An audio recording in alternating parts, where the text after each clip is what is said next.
Bonjour à tous, j'espère que vous allez bien, je suis trop contente de vous retrouver aujourd'hui pour une nouvelle vidéo Beauty News. Je vais vraiment me concentrer sur l'actualité beauté du moment. Ce sont des vidéos que vous adorez, j'avais vraiment hâte de vous filmer cette édition parce que j'ai pas mal de choses à partager avec vous. Alors je vais récapituler un petit peu les hot news du moment dans l'industrie de la beauté et j'espère que cette vidéo pourra vous apprendre 2-3 petites choses. Donc c'est parti. Alors si vous vous intéressez un petit peu aux actualités de l'industrie cosmétique, vous n'avez pas pu passer à côté de cette nouvelle. Charlotte Tilbury a en quelque sorte changé de propriétaire puisque le groupe Puig est devenu actionnaire majoritaire de la marque. Alors ce qui est assez drôle maintenant, c'est quand il y a des rachats de marques, ils annoncent des partenariats entre des groupes et des marques, mais quand on parle de transactions qui sont à peu près estimé à 1 milliard de dollars, je pense qu'on peut définitivement parler de rachat, n'est-ce pas? Alors, Puig est donc devenu l'actionnaire majoritaire. Il y a également, je crois, une banque qui est actionnaire minoritaire de la marque, mais la bonne nouvelle dans cette transaction, c'est que Charlotte Tilbury herself reste actionnaire minoritaire également, donc c'est-à-dire qu'elle va rester impliquée dans la marque et que je suppose son rôle ne va pas trop changer, elle va continuer à faire partie de l'équipe de développement de produits, on va continuer à avoir sa vision, etc.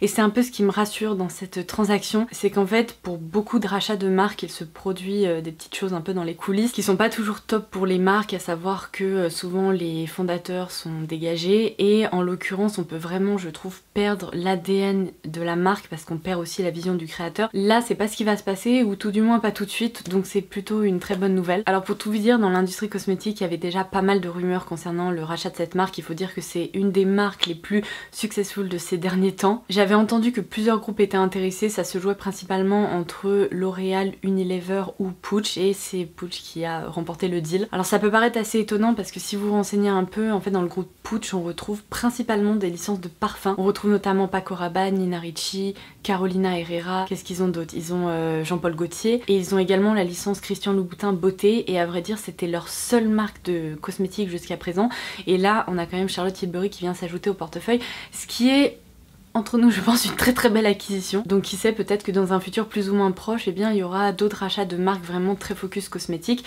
Nous verrons. Qu'est-ce qu'on va pouvoir tirer de tout ça? Ben, ma foi, je pense que ça va juste fournir plus de moyens à la marque, peut-être d'un point de vue distribution, développement, etc. Il y a également des rumeurs qui disent que, sachant que Puig c'est à la base un groupe spécialiste du parfum, peut-être que de nouveaux parfums Charlotte Tilbury vont voir le jour, parce qu'à date il me semble qu'il n'y a qu'une seule référence de parfum qui était sortie en 2016. Donc franchement, pour être honnête, d'un point de vue consommateur, je pense qu'on va pas voir un grand changement. Je pense que la ligne éditoriale entre guillemets de la marque va rester la même, mais c'est tout de même une info importante et j'avais envie de la partager avec vous. On passe maintenant à la seconde beauty news du moment. Natasha Denona vient d'annoncer le lancement de nouvelles palettes. Alors je mets palette au pluriel puisqu'elle a annoncé un lancement de palette de fard à paupières qui est la Bronze Palette. Je vous laisse un visuel juste ici. Et elle a également annoncé une nouvelle palette, vous savez, Glow Face Palette pour le visage. Je vous mettrai le visuel juste là. Alors évidemment que ces nouveautés me tentent. À vrai dire, la palette pour les yeux me tente plus que la palette pour le visage, parce que la palette pour le visage me rappelle beaucoup la palette tan qui est déjà existante dans la gamme. Après peut-être qu'il y a de grosses différences, à vrai dire j'attends de voir les swatchs pour pouvoir me décider, mais celle qui me tente définitivement beaucoup trop, c'est la palette de fard à paupières. C'est exactement le genre de teinte que j'adore. En plus c'est une palette, vous savez, dans un format plus intéressant je trouve. C'est un format qui non seulement contient plein de fard à paupières et qui permet de créer de nombreux looks, mais qui en plus est plus accessible que ces grosses palettes, et j'ai l'impression que c'est un format qu'elle exploite pas mal depuis un moment, donc ça c'est une très bonne nouvelle. Elle va apparemment être disponible en France dès le 23 ou 24 juin. J'espère vraiment pouvoir me la procurer et pouvoir vous en reparler puisque je la trouve vraiment sublime, et sachant qu'elle correspond à ce que j'adore porter et à ces tons vraiment très lumineux, etc. Je pense qu'il y a du gros potentiel. J'actualiserai bien sûr la barre d'infos et je vous mettrai un lien dès qu'elle sera disponible, et n'hésitez pas à me rejoindre sur Instagram @lodosmakeup si vous voulez ne rater aucune news beauté ou bon plan, et j'essaierai également de vous prévenir sur mes autres réseaux sociaux. J'ai l'impression que pendant un moment on n'a pas eu beaucoup d'actu palette, mais là ça arrive, les marques commencent à les sortir. Vous savez, après cette crise sanitaire il y a pas mal de lancements qui ont aussi été décalés, et l'autre grosse hot news du moment c'est que Urban Decay vient de lancer une nouvelle Naked Palette qui selon moi n'a rien d'une Naked Palette. Je pense que là ça y est, la marque a un peu fait le tour avec les tons neutres et il commence à s'aventurer vers d'autres horizons. Alors comme vous pouvez le voir, je l'ai reçu pour sa sortie. Il s'agit de la Naked Ultra Ultraviolet et j'aimerais beaucoup vous proposer une vidéo dédiée à son sujet. Je vais essayer de vous filmer ça très rapidement pour que vous puissiez avoir des swatchs, une revue complète, etc. comme j'avais pu le faire pour la Naked Honey. Et du coup restez connectés parce que j'ai pas mal de choses à vous dire à son sujet. En tout cas, elle est déjà disponible, elle vient tout juste de sortir. Petite info complémentaire pour Urban Decay. Pour le moment, ce lancement n'a pas été annoncé en France, ils n'ont annoncé que cette palette-ci, mais il y a également un nouveau mascara qui va sortir, ce qui s'appelle le Lash Freak, avec une brosse comme on n'en a jamais vu jusqu'à présent. Je pense qu'ils se sont dit, bon, faut qu'on invente un nouveau format de brosse, donc allez-y, vous êtes complètement libre, dessinez ce que vous voulez. Il y a quelqu'un qui a dû prendre son pinceau et faire une petite forme originale et ils se sont lancés dans ce développement. Je ne sais sincèrement pas ce que ça va donner parce que cette brosse est tellement originale qu'on n'a aucun point de comparaison. C'est du jamais vu. En même temps, c'est une brosse qui m'a l'air d'être en picoplastique et c'est pas ce que je préfère. Donc j'espère juste qu'elle sera un peu malléable, qu'elle fera pas mal à la muqueuse. Et puis on verra bien quand ça sortira en France parce que malheureusement pour le moment, il n'y a pas de date de sortie. Mais je crois que ça va pas tarder à arriver aux États-Unis, donc bon. Affaire à suivre. Comme d'habitude, vous retrouverez en barre d'infos tous les bons plans du moment ainsi que les liens des produits et autres dont je vous parle. Alors une autre info palette que j'attends avec énormément d'impatience, NYX a annoncé le lancement de nouvelles palettes dans une nouvelle collection qui s'intitule Utopia. Et là on retrouve plein de formats différents, à la fois des petites palettes avec je crois 5 ou 6 fards à paupières à l'intérieur. On retrouve également le format Ultimate Palette que j'aime beaucoup, je vous en ai déjà parlé il y a un moment parce qu'il y avait des palettes comme ça qui étaient sorties il y a un moment. Mais la marque va également proposer une grande palette avec plein de fards et j'ai l'impression que c'est l'une des premières palettes NYX dans laquelle on va pouvoir retrouver des finis ultra métalliques, ultra foil et j'ai vraiment hâte de tester ça parce que l'harmonie me parle vraiment. Il y a à la fois des petits touches, vous savez, de vert, doré, etc. et c'est vraiment ce qui me plaît. Donc j'attends la date de lancement avec impatience. Pour le moment, ces palettes ne sont dispo, je crois, qu'aux États-Unis. La team NYX m'a dit que eux aussi attendaient la date de lancement avec impatience. Ils n'ont pas encore l'info, mais bien sûr dès que j'en saurai plus, je vous tiendrai informé. C'est une collection qui est très attendue parce que je pense que les visuels ont fait chavirer plus d'un cœur. Alors dans le genre un petit peu, mais que se passe-t-il? Est-ce que les marques ont fait le tour de la question et ils ne savent plus quoi inventer? J'ai vu que la marque MAC Cosmetics allait lancer une collection Sims 4. What?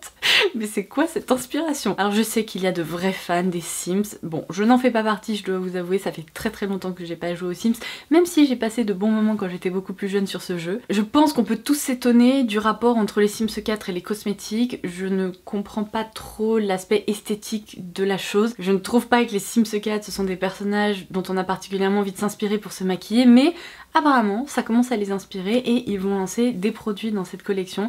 Notamment, j'ai pu voir des fards à paupières, etc. avec des couleurs quand même assez pep et presque qui restent autour de couleurs un peu brutes, un peu des couleurs primaires, des couleurs hyper vives pour, je pense, créer ce jeu d'ombre, de contraste, etc. et recréer ces couleurs qu'on retrouve dans les Sims. Apparemment, il va y avoir des... ça s'apparente un petit peu à des bronzers qui vont permettre vraiment de créer des bombés sur le visage, donc on a des teintes claires jusqu'à très foncées pour créer des ombres, on a des blushs assez vifs qui sont en train d'être développés, des rouges à lèvres, des fards à paupières, bref, cette collection est très étonnante. En fait on a l'impression que c'est une collection de couleurs pour graphistes qu'on va retrouver dans une collection de maquillage. Alors comme ça au premier abord, je dois vous avouer que ce n'est vraiment pas la collection qui m'attire le plus, mais si vous êtes absolument fan des Sims 4 et que vous êtes intrigué par cette collection, et bien comme ça au moins vous avez l'info et vous pourrez essayer de la guetter pour sa sortie. Alors pour les fans de maquillage asiatique et notamment de marques japonaises, il y a une très bonne nouvelle que je tenais à partager avec vous. La marque Suikyu a fait son arrivée en France au bon marché. Alors pour le moment, je sais qu'elle n'est disponible qu'au bon marché, donc si vous êtes parisienne et que vous avez envie d'aller découvrir ces produits qui sont des produits qui ont l'air très prometteurs, et bien sachez que la marque y est disponible. Je suppose que la distribution est limitée pour le moment pour le lancement de cette marque en France, mais peut-être qu'on aura de bonnes surprises avec d'autres points d'entrée au cours de l'année ou peut-être de l'année prochaine. En tout cas c'est une marque qui m'intrigue beaucoup, qui m'a l'air d'être d'extrême qualité et c'est vrai qu'en matière de cosmétiques asiatiques je me concentre beaucoup sur la K-beauty et un peu moins sur la cosméto japonaise, mais ça promet et du coup j'espère pouvoir vous en reparler. Et alors cette vidéo hot news du moment dans l'industrie de la beauté touche à sa fin. Vous le savez, dans chacune de ces éditions j'essaye de vous parler d'une collaboration un peu genre étonnante dans la K-beauty. Alors j'ai eu la collection Sims 4 qui était déjà très étonnante, mais ça ne fait pas partie de la K-beauty. Donc là, la collaboration que je trouve complètement perchée mais en même temps beaucoup trop mignonne, c'est l'annonce de cette collection entre Tony Moly et les Mignons. Non mais les Mignons, j'adore. Déjà c'est mon âme d'enfant qui parle. J'adore les Mignons, je les trouve absolument géniaux. Je trouve que ce sont des petits personnages animés qui sont juste trop funky. Et là c'est une collection qui est hyper large dans laquelle on va retrouver mais plein de choses. J'ai déjà repéré, alors là vous allez vous dire non mais Laura, franchement il n'y a que toi pour repérer ça, un masque pour les pieds. Mais oui, mais j'adore, vous savez, ces masques pour les pieds en mode papillote. À chaque fois que je mets ça le soir, mon chéri me regarde, non c'est pas possible, on dirait un saumon papillote. Mais j'adore ça, je trouve ça trop bien pour un petit soin express, pour rendre la peau toute douce. Donc il y a ça évidemment que j'ai repéré, et puis il y a d'autres produits dans la collection qui sont assez funky, même s'il y en a certains qui sont un peu des objets indéterminés où je me dis mais qu'est-ce que c'est donc? J'ai vérifié juste avant de filmer cette vidéo sur YesStyle, la collection n'est malheureusement pas encore disponible, mais la dernière fois que je vous ai parlé d'une collaboration un peu étonnante dans la K-Beauty, je crois qu'elle est sortie seulement 2 jours après ma vidéo, donc je pense qu'il faut guetter, ça ne devrait pas tarder à arriver vu que tous les visuels ont été rendus publics. Et puis pareil, si j'arrive à me procurer ces produits, vous aurez le droit à une petite revue ou un crash test parce que c'est trop mignon quoi, c'est le genre de truc qui donne le sourire et en ce moment vous savez quoi, on en a besoin. Donc voilà, ça sera tout pour cette nouvelle édition des Hot News du moment dans l'industrie de la beauté. J'espère vraiment que ça vous aura plu et que je pourrai vous proposer une nouvelle édition de cette vidéo très prochainement. Pour ça, il me faut des infos beauté un peu croustillantes qui m'intéressent et que j'ai envie de partager avec vous, mais vous savez quoi, la bonne nouvelle c'est qu'il y en a très souvent, donc on risque de se retrouver très rapidement. Si vous n'êtes pas encore abonné à la chaîne et si vous ne voulez louper aucune de mes futures vidéos, eh bien je vous invite à le faire en cliquant sur le bouton s'abonner ci-dessous. Si cette nouvelle édition des Hot News du moment vous a plu, et bien n'hésitez pas à la liker, et en attendant ma prochaine vidéo, je vous embrasse très fort et je vous dis à très vite. Bye bye.